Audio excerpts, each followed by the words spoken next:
कैसे हो बच्चों? आज हम पाठ पढ़ेंगे सच्चा मित्र। कौन सा पाठ पढ़ेंगे? सच्चा मित्र। बच्चों, इसमें बच्चों की कहानी दिखाई गई है कि एक बच्चा दूसरे बच्चे के साथ किस प्रकार का व्यवहार कर रहा है। आज के समय में सब स्वार्थी हैं, तो सब अपने मज़े के लिए काम कर रहे हैं। तो देखते हैं पाठ में क्या है। देखिए बच्चों, पाठ का नाम है सच्चा मित्र। पाठ 2। एक गांव में रोहन और अमन नाम के 2 लड़के रहते थे। दोनों बहुत ही अच्छे मित्र थे। रोहन का पैर खराब था और अमन आंखों से देख नहीं सकता था। दोनों का परिवार बहुत गरीब था।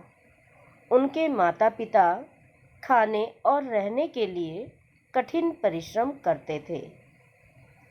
यहाँ तक कि उनके पास अपने बच्चों को स्कूल ले जाने और लाने का भी समय नहीं था।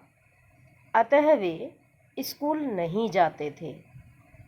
एक दिन रोहन को एक अच्छा उपाय सूझा। उसे वह अमन ने बताया था, हम स्कूल जा सकते हैं। तुम मुझे पहियों वाली कुर्सी पर बैठाकर स्कूल तक ले जाना। मैं तुम्हें रास्ते के बारे में बताता रहूँगा। विद्यालय में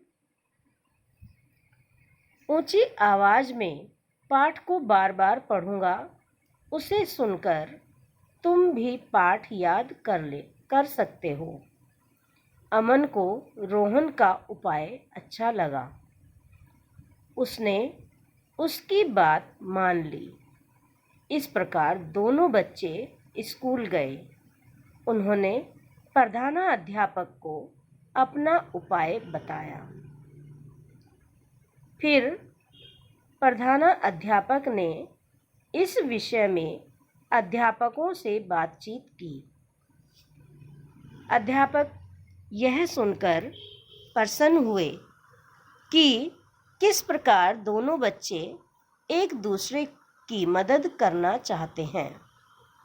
उन्होंने दोनों बच्चों को स्कूल में दाखिल कर लिया। एक दूसरे की सहायता से दोनों बच्चे पढ़ने लगे। यदि वे ऐसा उपाय न ढूंढते तो कभी भी पढ़ना लिखना न सीख पाते। इस प्रकार आप भी अच्छे तरीके से अपना प्यार अपने मित्रों को दिखा सकते हैं और एक दूसरे का सहयोग कर सकते हैं।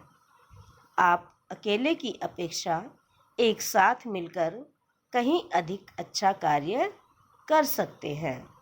देखो बच्चों, यहाँ ये 2 बच्चे थे, इनके कोई भी साथ में नहीं था।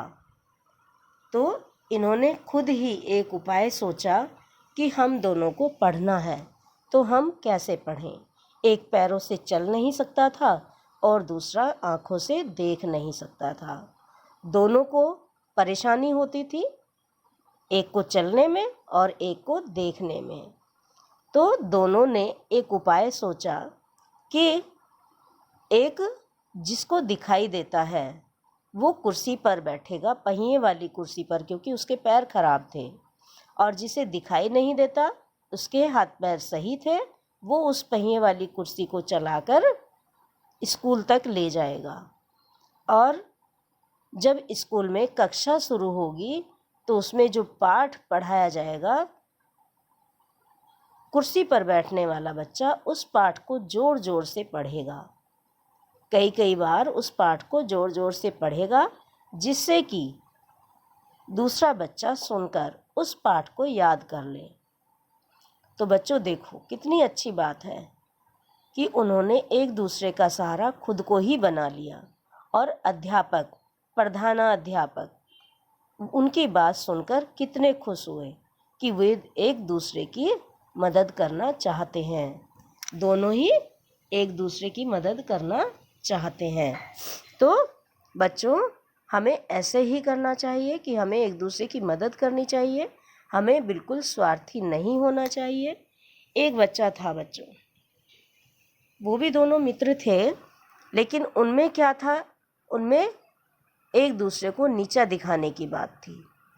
एक बच्चा तो अंधा था उसमें और दूसरा बच्चा सही था। लेकिन जो बच्चा सही था, आंखों से देख सकता था, सब कुछ कर सकता था, वो उस ना देखने वाले बच्चे को कभी भी कहीं भी पत्थर रखकर नीचे गिरा देता था और उसे उठाता भी नहीं था। जब वो गिर जाता तो हथेली बजा बजा कर शोर मचाता, देखो भाई देखो गिर गया, देखो भाई देखो ये गिर गया। तो बच्चों, ये बातें गलत है। जबकि उसे चाहिए था, अगर वो अचानक गिर भी जाता तो उसे उस बच्चे को उठाना चाहिए था और उसके रास्ते तक उसे पहुंचाना चाहिए था। जबकि उसे उठाया भी नहीं, गिरा दिया और उसका मजाक भी बनाया। लेकिन ये दोनों बच्चे कितने अच्छे हैं कि दोनों अपाहिज होते हुए भी, एक आँखों से और एक पैरों से, दोनों अपाहिज होते हुए भी एक दूसरे की मदद कर रहे हैं। वो ये नहीं देख रहे हैं कि मुझे इसकी मदद करनी है या नहीं करनी है, क्योंकि उनके माता पिता को तो समय था नहीं उन्हें स्कूल तक ले जाने का, फिर लाने का। अगर वो उन्हें स्कूल तक ले जाते और लाते तो फिर उनके घर का खर्च कौन चलाता, क्योंकि उन्हें दोनों को कमाने के लिए जाना पड़ता था, उन्हें पैसे कमाने पड़ते थे, नहीं तो बच्चे भूखे रह जाते। और स्कूल का समय अलग होता है, इसलिए वो स्कूल तक उन्हें पहुंचाने में सक्षम नहीं थे। इसलिए बच्चों ने ही एक ऐसा उपाय ढूंढा जिससे कि दोनों एक दूसरे का साथ लेकर स्कूल चले गए और वो स्कूल जाकर पढ़ने लगे। उनके उपाय से अध्यापक, प्रधानाध्यापक यानी टीचर और प्रिंसिपल दोनों बहुत खुश हुए और उन्हें स्कूल में दाखिल भी कर लिया, यानी उन्हें एडमिशन भी दे दिया। नहीं तो उन्हें एडमिशन ही नहीं मिलता, क्योंकि उनके माता पिता को तो समय नहीं था स्कूल जाने का, तो इसलिए उन्हें एडमिशन भी नहीं मिलता और वो पढ़ भी नहीं पाते। लेकिन एक दूसरे की सोच से, एक दूसरे की समझ से वो पढ़ भी सके और स्कूल भी जा सके। बच्चों, ये पाठ हमने पढ़ लिया है, ठीक है। अब आप इसे पढ़ेंगे और ध्यान से समझेंगे। धन्यवाद।